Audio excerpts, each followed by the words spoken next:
सरकार द्वारा मंडियों में फसल बेचने के लिए जारी की गई नई गाइडलाइंस के बाद अब आढ़ती संगठन सरकार के फैसले के खिलाफ सड़कों पर उतर गया है। इसी कड़ी में यमुनानगर में आढ़ती संगठन के कई आढ़ती सड़कों पर उतरे और बाद में लघु सचिवालय पहुंचकर उन्होंने सरकार के नाम ज्ञापन देकर पहले जैसी व्यवस्था चलाने की मांग रखी। आढ़तियों का कहना है कि सरकार ने जो नई गाइडलाइंस जारी की है उस पर कोई भी किसान खरा नहीं उतर पाएगा, क्योंकि जिस प्रकार सरकार ने हिदायतें दी है वो सीधे सीधे आढ़तियों और किसानों के खिलाफ है, क्योंकि कई किसानों के पास ऐसे ट्रैक्टर है जिन पर कोई भी नंबर तक नहीं है। वहीं कुछ किसानों की फसल को उनके परिवार का कोई भी सदस्य मंडी में लेकर आ सकता है। ऐसे में कई ऐसे भी होते हैं जिनका पोर्टल पर नाम एंटर नहीं होता। ऐसे में किसानों को फसल बेचने में परेशानियों का सामना करना पड़ सकता है। ये गेहूं की खरीद हमारे सर पे है इस टाइम, और पिछला जो जीरी का सीजन गया उसके भी हालात आपने देखे हैं। और सरकार ऐसे ऐसे नए नए कानून लेके हमारे बीच में आ रही है जिससे गेहूं का खरीद होना बहुत मुश्किल हो जाएगा। इन्होंने ऐसे ऐसे नए नए जो कानून ये जो रूल इन्होंने बनाए हैं, अगर आप दरा तलपरा कर देखोगे तो वे नियम लागू नहीं हो सकते। उनसे कभी भी किसान अपनी फसल नहीं बेच पाएगा।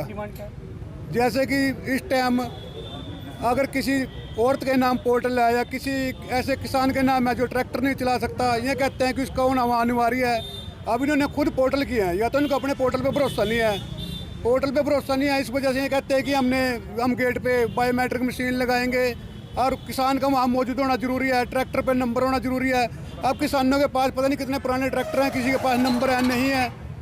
और हमारा जो प्रदेश है ये कृषि प्रधान प्रदेश है। अगर जो आज हरियाणा इस दृष्टिकोण से देखें कि वो आज कहाँ पर खड़े हैं हम, अगर हरियाणा यहाँ तक पहुँचा है, इसमें सबसे अहम जो योगदान है वो कृषि का है, क्योंकि हमारा प्रदेश जो है कृषि प्रधान देश है। आप लोग क्या चाहते हैं? क्या हम चाहते हैं कि जो आज तक चलता है, जैसे गेहूँ की खरीद, बिल्कुल नियम जो नए जो कठोर कानून बनाए जा रहे हैं ये ना बनाए जाएँ, बिल्कुल उसको सिंपल किया जाए। किसान अपनी फसल कहीं भी बेच सकता है, कहीं भी ले जा सकता है, किसी भी मंडी में ले जा सकता है।